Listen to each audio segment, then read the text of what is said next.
Eu dou uma saudação de graça para a igreja que aguarda o retorno de Cristo. Saúde da igreja com a graça e a paz do Senhor. Amém. Bom, amados, o tema de hoje é a importância das profecias para o povo do tempo do fim. Então nós iremos ver hoje o quão é importante as profecias. Por isso que nós, sempre que, em um momento ou outro, sempre tem pessoas, mensageiros, e a igreja também incentiva, para que nós possamos estudar a Bíblia, em especial as profecias e os livros de Ellen White, né? Que nós possamos sempre dedicar tempo para orar e estudar a Santa Bíblia. Abram aí. Não, esse não. É outro. Abram as vossas Bíblias em Apocalipse, capítulo 1.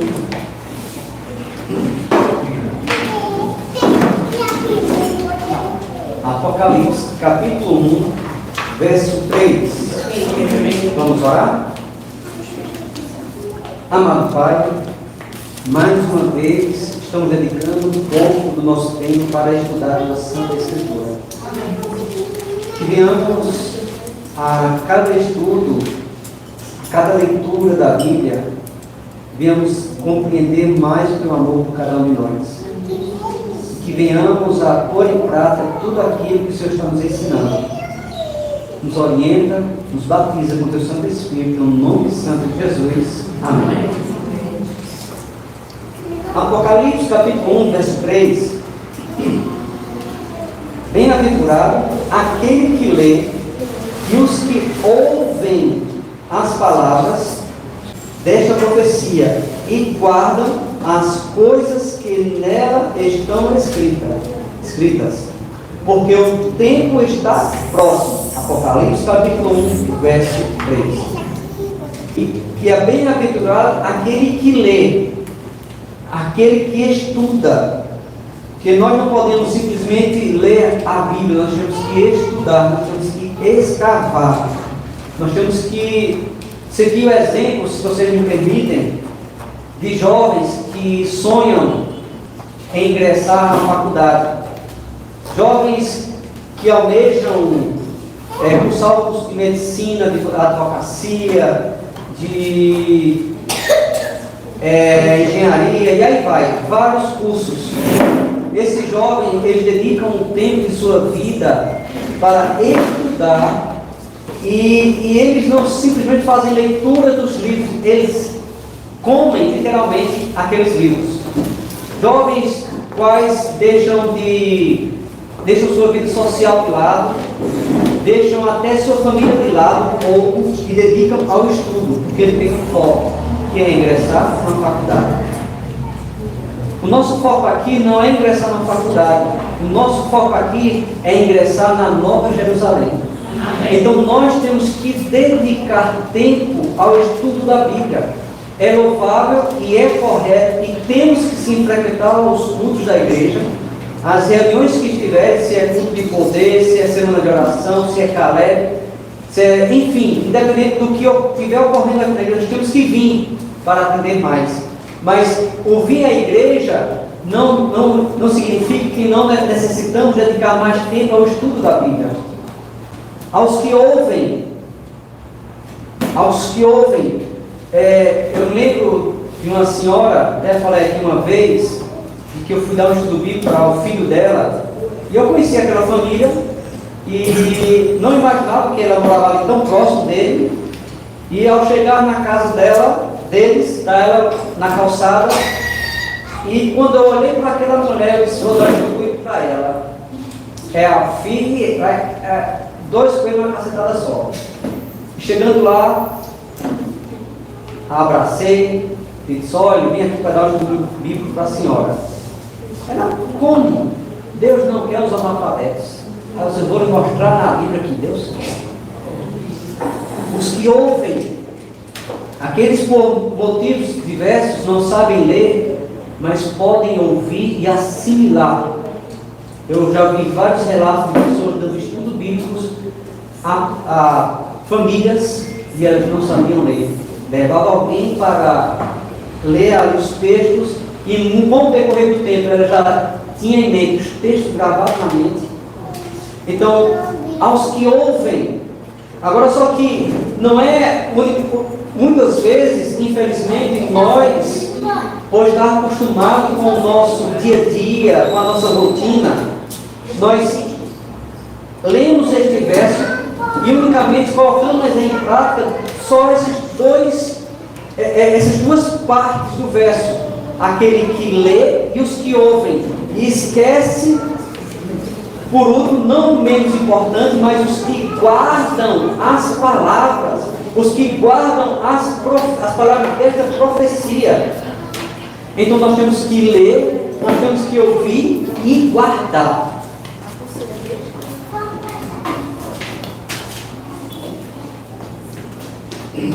Eu não sei quantos se recordam da jovem Tilly Smith, de 10 anos de idade.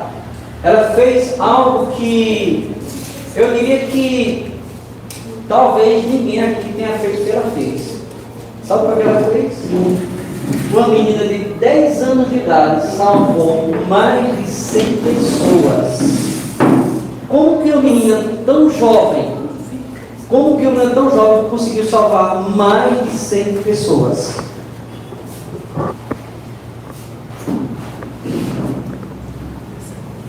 Na Folha de São Paulo, em destaque, aliás, menina inglesa salva pessoa de tsunami, graças à aula de geografia. Se recordaram agora do ocorrido ou não tinham ouvido falar? Essa jovem estava de férias, nada mais nada menos do que ali naquelas ilhas maravilhosas, na Tailândia. Ela, na aula de geografia, meses antes da viagem, a professora de geografia explicou a ela como que funciona um tsunami. Eu, particularmente, nunca tinha ouvido falar na minha vida, só após o ocorrido. Mas antes do ocorrido, nunca tinha falado. Ela falou para aqueles garotos ali na sala de aula: olha, quando você estiver na praia e de repente a água recuar de uma forma assombrosa, corra, que vai ocorrer uma tsunami. Da mesma forma que ela está recuando a água, ela vai retornar de uma forma, de um impacto enorme, e vai cobrir toda a cidade ali próxima. Corra para o ponto mais alto daquela cidade. E quando ela está brincando ali na areia, os pais estavam no hotel pela manhã, assim para a memória, e ali, quando ela viu a água recuar de uma forma brusca e olhou, dava para visualizar uma distância enorme entre a água que estava recuando e a areia. Ela não pensou duas vezes, saiu correndo desesperada e gritando: tsunami, tsunami. Foi até os pais, explicou o que iria ocorrer. O pai não pensou duas vezes, chamou todos, começou a gritar para todos que estavam dentro do hotel e saiu correndo, centenas de pessoas, ao ponto mais alto daquela acho que era uma ilha, aquela ilha ali ficou, onde se salvou mais de 100 pessoas. Isaías 7,14 está assim: por isso o próprio Senhor vos dará um sinal, uma virgem conceberá e dará à luz um filho, e o chamará o quê? Eu lhe pergunto, se cumpriu isso ou não? Está em Mateus 1,18: eis como nasceu Jesus Cristo. Maria, sua mãe, estava desposada com José. Antes de coabitarem, aconteceu que ela concebeu por virtude do Espírito Santo. Só um parênteses, não posso, como nós vimos hoje pela manhã, esse relato de Isaías, os hebreus tinham conhecimento ou não? Não só o relato, esse verso de Isaías, mas inúmeros versos mostrando de que viria o Messias para morrer pelos nossos pecados. E poucos acreditaram, seguiram fielmente a lei que estava escrito na Bíblia. Por isso que em Apocalipse, que lemos o primeiro verso, não adianta ler, não adianta ouvir, se não guardar estas santas palavras. Temos que guardá-las dentro da nossa mente e ser praticantes. Isaías capítulo 53, verso 7. Ele foi oprimido e afligido, mas não abriu a boca. Como o cordeiro foi levado ao matadouro, e como a ovelha muda perante os seus tosqueadores, assim ele não abriu a sua boca. Em Mateus capítulo 27, verso 12 e 14, e sendo acusado pelos seus príncipes, dos sacerdotes e pelos anciãos, nada respondeu, e nem uma palavra lhe respondeu. O interessante é de que as pessoas que estavam acusando naquele momento, eles tinham conhecimento das Escrituras. Eles sabiam, eles tinham talvez aquele verso na mente, mas não adianta termos a Bíblia em nossa mente se não a guardarmos. Não adianta termos a Bíblia em nossa mente se não a seguirmos da forma que está. Se não seguirmos o santo caminho do Senhor. Se não seguirmos o exemplo do nosso Salvador Jesus Cristo. No livro A Ciência do Bom Viver, página 313, diz: a carne nunca foi o melhor alimento, nem seu uso agora é, todavia, duplamente objetável, visto as doenças nos animais estarem crescendo com tanta rapidez. O povo come continuamente carne cheia de micróbios, de tuberculose e câncer. Assim são comunicadas essas e outras doenças. Preste atenção aqui no ano. Que ano é esse aqui? 1905. Pergunta: em 1905 tinha tanto estudos como tem nos nossos dias? Tinha tantos laboratórios para poder pegar ali um pedacinho da carne ali e começar a estudar, ou procurar de pessoas com doenças, pessoas com câncer, pegar ali, colher ali um pedacinho ali e fazer uma biópsia, estudar e ver o que pode levar aquilo. Tinha como saber disso? Que ano é? 1905. Dr. Michael Mosley, olha só o que ele publicou, foi publicado no g1.globo.com. Que ano? 2014. Eu gosto de comer carne, mas o que era um prazer inocente, agora é uma atividade que gera culpa. Se você acredita nas manchetes, entregar-se regularmente a um bife ou a um sanduíche com bacon aumenta as chances de sofrer o quê? Doença do coração e câncer. Não foi essa reportagem. Em outra reportagem, estava falando a respeito de churrasco. Ô, trem gostoso. É gostoso. É uma luta. É uma luta. É luta. Se nós não estivermos dispostos para guerrear junto com Cristo, não vence não. Só você com o seu desejo de vencer a esse tipo de tentação não vai não. E aí, nesse vídeo que eu assisti a respeito de churrasco, ele fala a respeito de um bife. Aí ele fala, eu não me recordo, não vou falar a quantidade, eu não me lembro exatamente, mas era quase que 200 gramas de bife. Eu acho que era mais ou menos 200 gramas de bife. É algo muito pequeno. Um bife daquele, 200 gramas, diário, por causa do churrasco, estando ali assando a carne, a gordura quando cai no carvão, que sobe a fumacinha, aquela fumaça é cancerígena. E um pedacinho de carne daquele pode causar câncer. Segundo o estudo, você pode colocar eu acho que foi no Jornal da Globo, colocar no Jornal da Globo, você vai pegar essa reportagem. Uso diário, 200 gramas. Quem vai comer um churrasco se limita a uma das 200 gramas? Quem? Aí não sabe por que há tantas pessoas doentes. Em todos os casos possíveis, andar é o melhor remédio para os físicos enfermos, pois nesse exercício todos os órgãos do corpo são postos em uso. Não há exercício que possa substituir o andar. Por ele, a circulação do sangue é grandemente aumentada. Testemunho 7, volume 13. Que ano foi? 1891. Preste atenção ao ano. O culto é indicado para pessoas que queiram tratar ou prevenir doenças. Estéticas.com.br. O norte-americano descobriu. O culto ele descobriu em 1968. Olha a distância.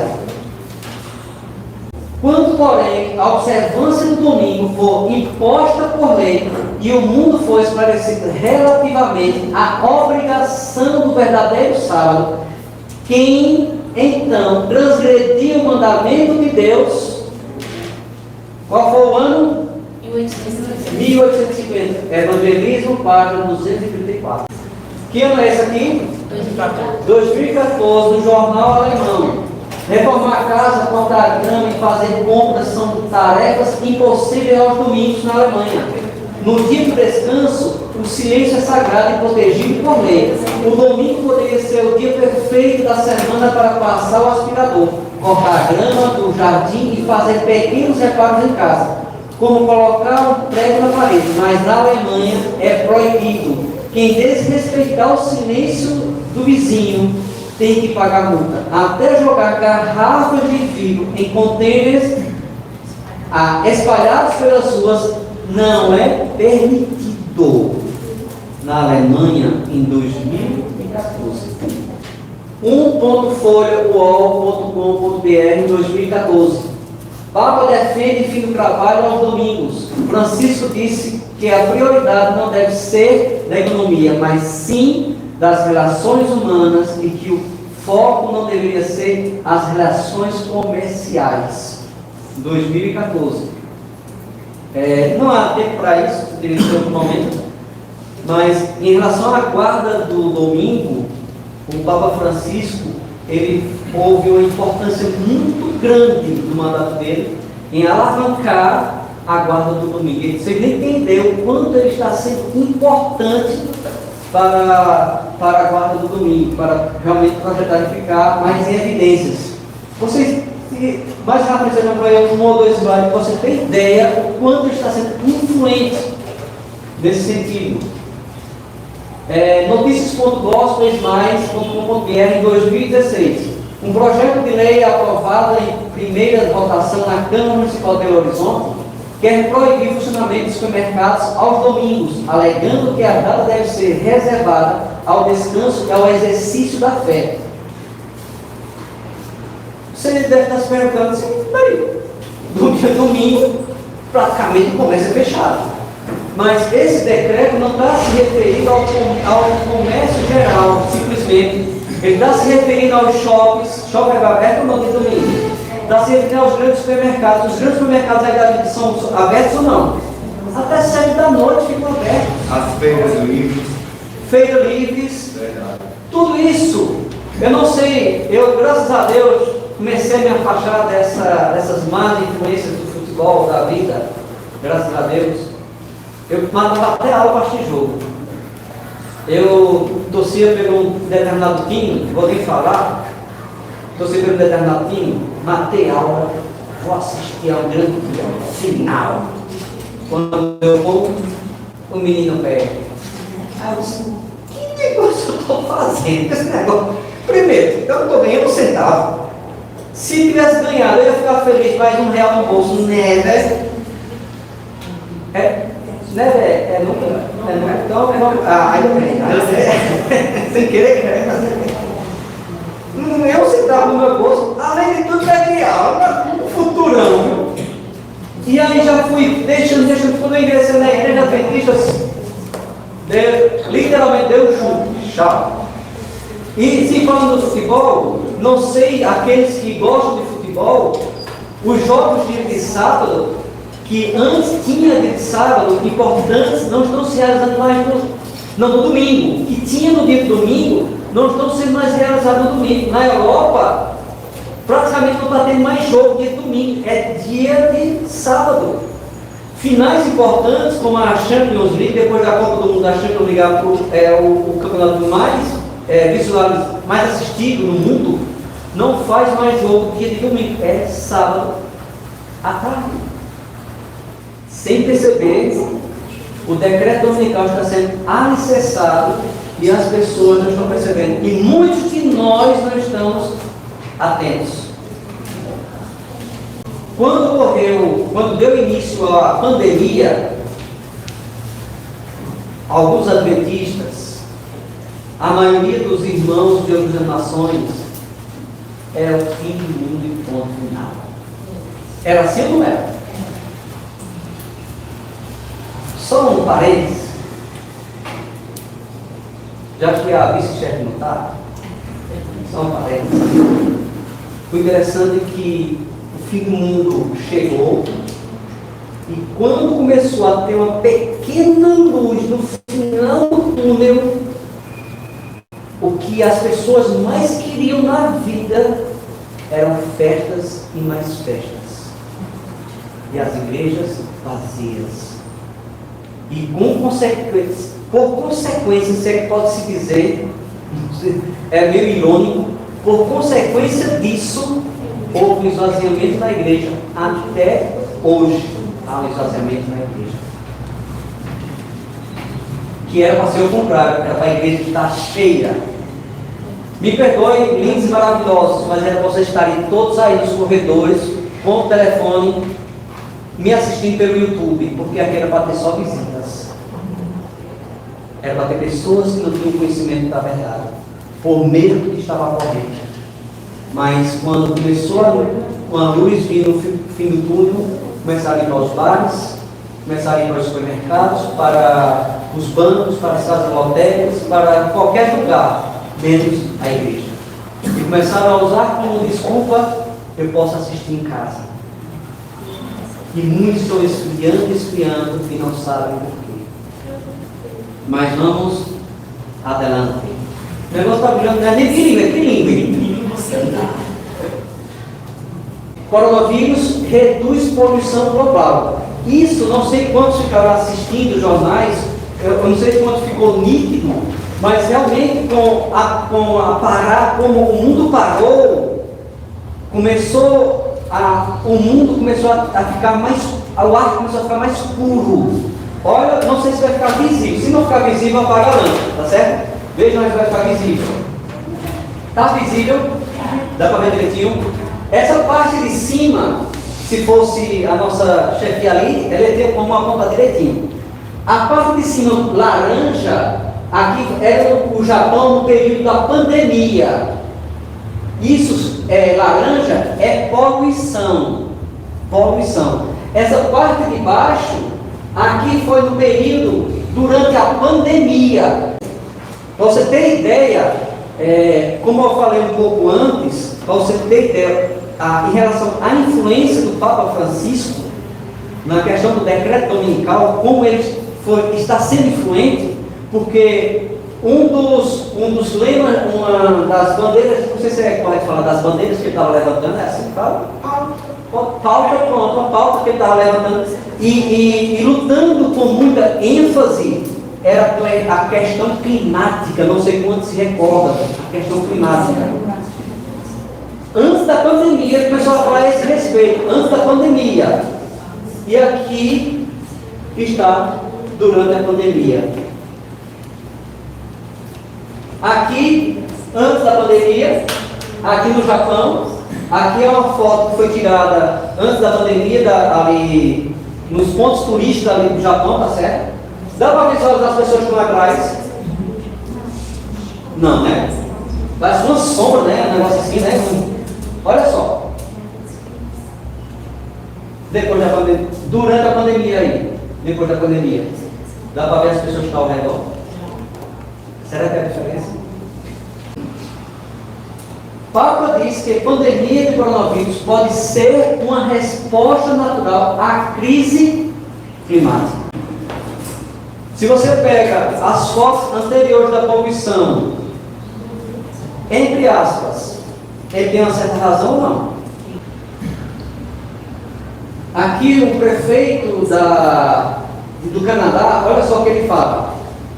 Tem como tema, domingo, mais uma vez, um dia de descanso. É o tema que está na reportagem, lá no jornal.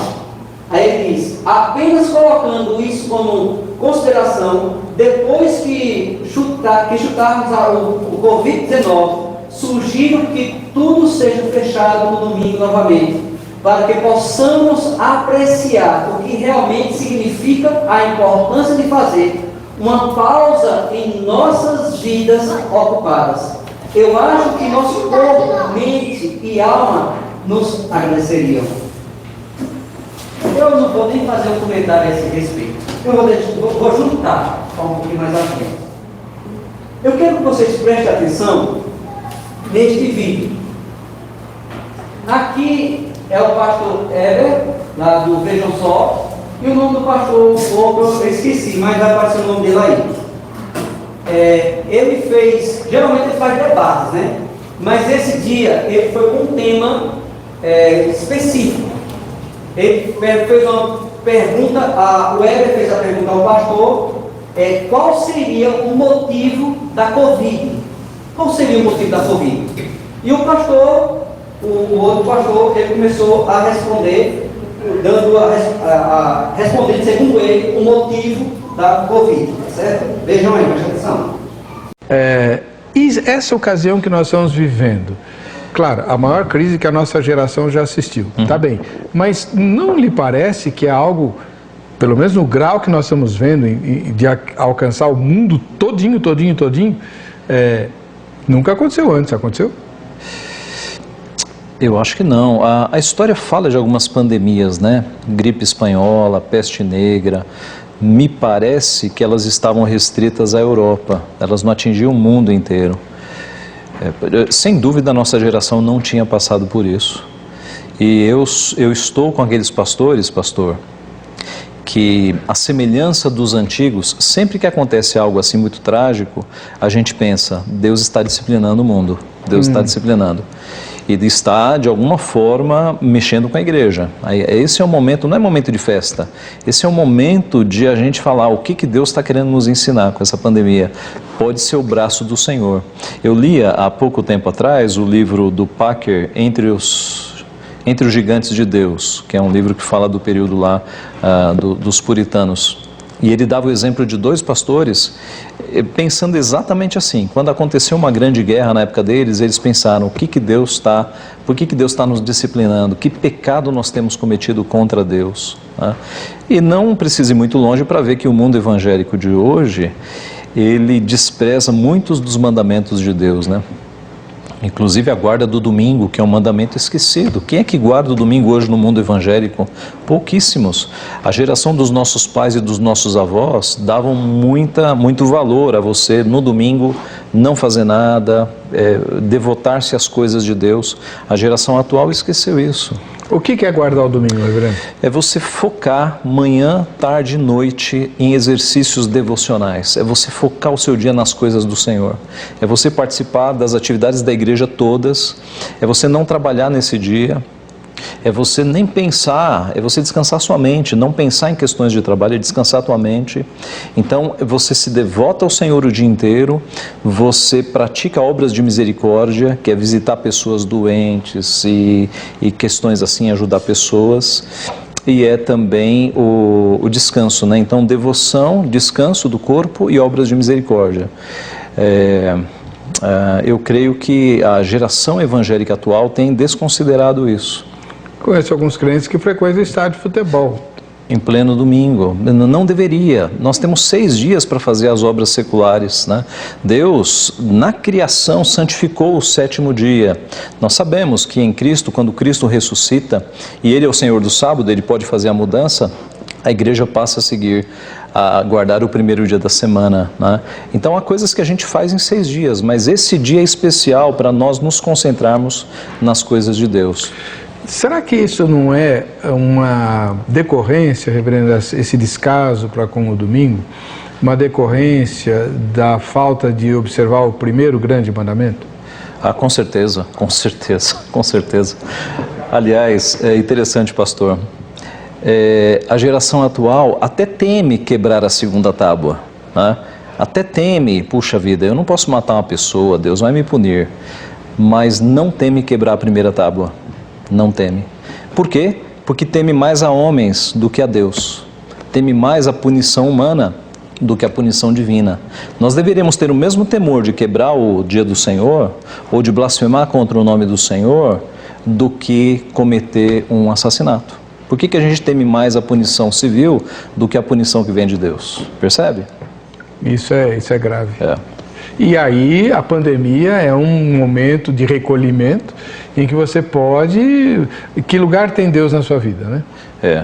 Eu acho que Deus, ele está pesando a sua mão sobre as nações.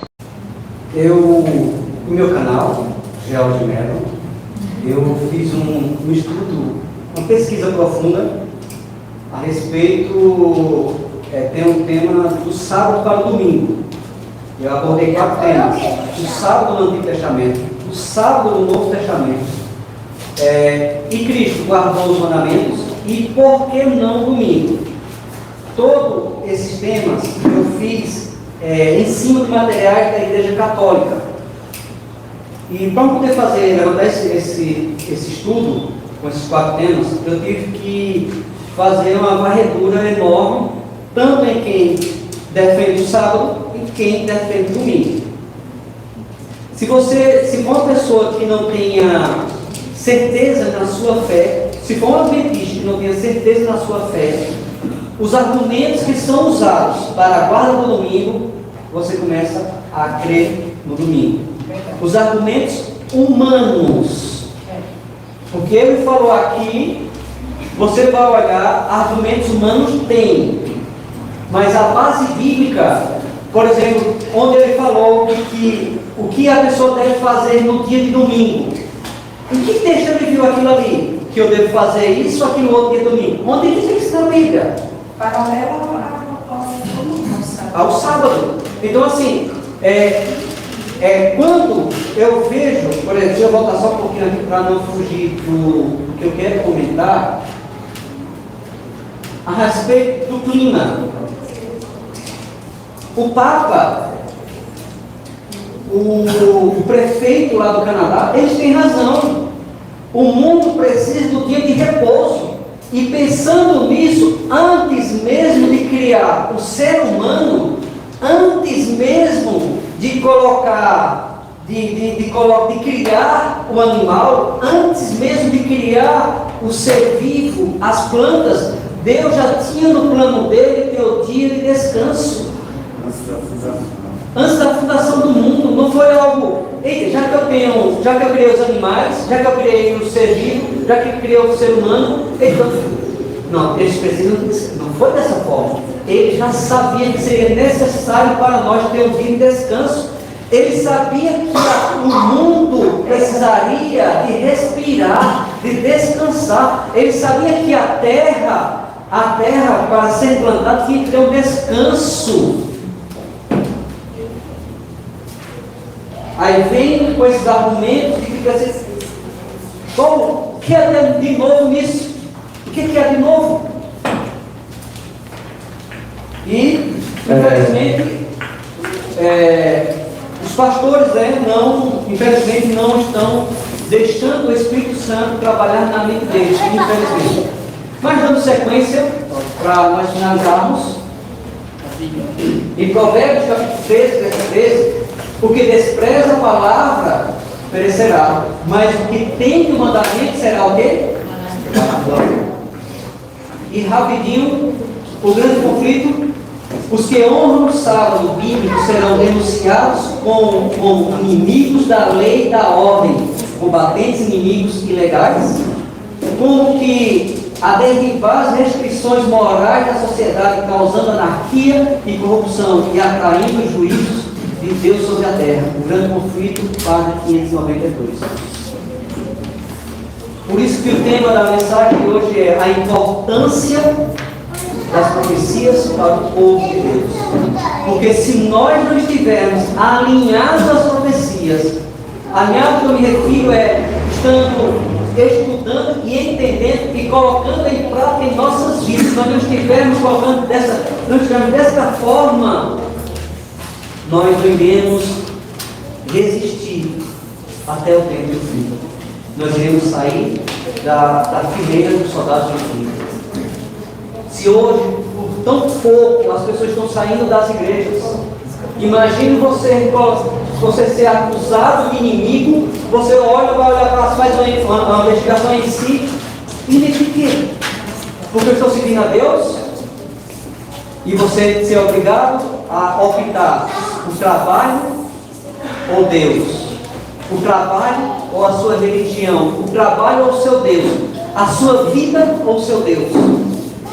Se não estivermos intimamente com o nosso Deus, iremos negar o nosso Deus.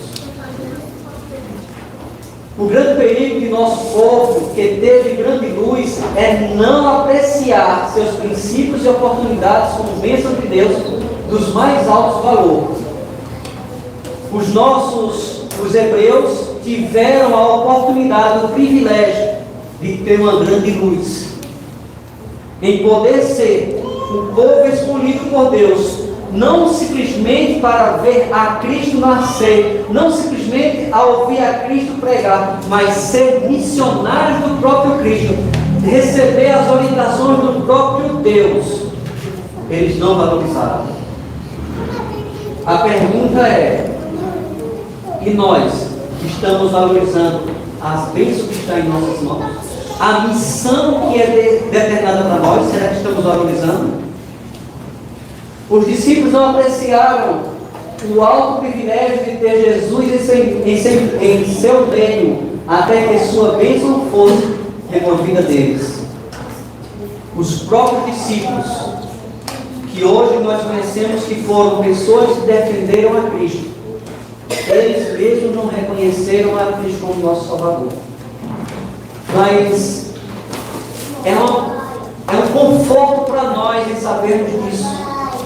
Porque se eles tiverem uma oportunidade de se arrepender dos seus pecados e trabalharam da forma que trabalharam, nós também temos a oportunidade de reconhecer onde nós estamos errando e trabalhar da mesma forma que os discípulos trabalharam. Amém? Amém. Não desprezei as profecias, 1 Tessalonicenses capítulo 5, verso 20, onde eu já vi vários momentos de membros da igreja começar a perseguir grupos de irmãos por estarem estudando os livros de Ellen White. Só por estarem estudando o livro de Ellen White, começaram a ser criticados, começaram a ser perseguidos, só pelo simples fato de estudar as profecias.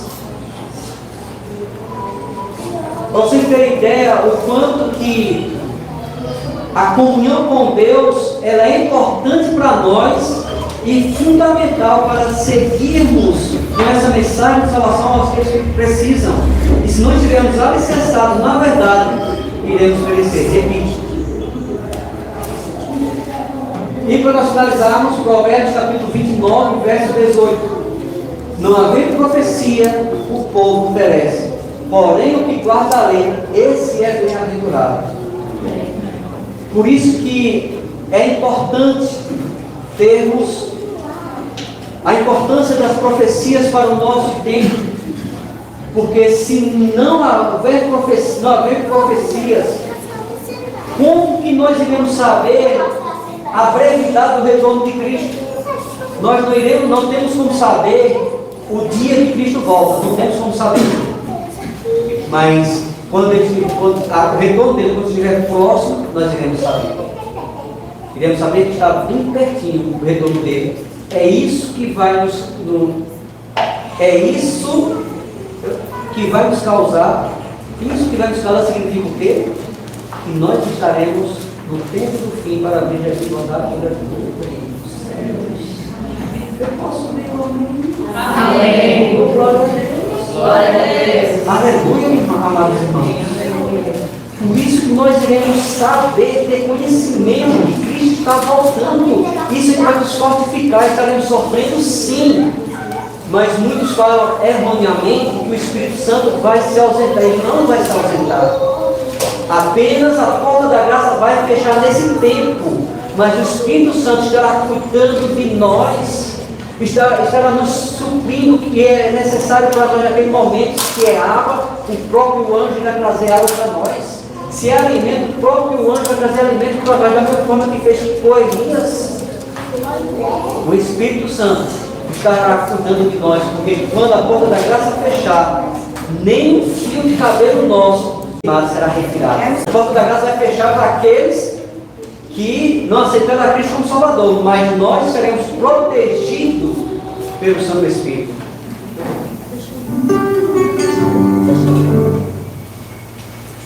Amado Pai, somos gratos a Ti, Senhor, que o Senhor deixou a Tua Santa Escritura chegar até nós, onde temos conhecimento de conhecer o Teu amor e as Tuas profecias, onde pelo Teu infinito amor nós não merecendo, mas o Senhor enviou o Teu Santo Filho. E o mais admirável é que muito tempo antes do retorno dele já estava nas Escrituras que ele iria passar, que ele iria morrer, ressuscitar no terceiro dia. E para nós hoje, que é onde nos deixa mais alegres e motivadores, é de que há uma profecia onde relata de que Teu Santo Filho que um dia retornará para nos buscar. Passarmos um tempo na Nova Jerusalém, depois a terra será purificada, iremos viver eternamente junto contigo. Nos fortalece, Senhor, para que nós possamos, a cada dia de nossas vidas, estarmos mais firmes em Teus santos caminhos. Obrigado pelas Tuas orientações, para que nós possamos nos andar mediante o Teu santo caminho, onde temos uma orientação do que é certo e do que é errado. Sozinhos não iremos conseguir vencer, mas o Senhor conosco seremos mais que vencedores. Esteja especial com o nosso amigo e irmão Renilha, nossa irmã e amiga Hilda. Esteja com eles e os demais irmãos enfermos, para que eles possam ser restaurados em nome santo de Jesus.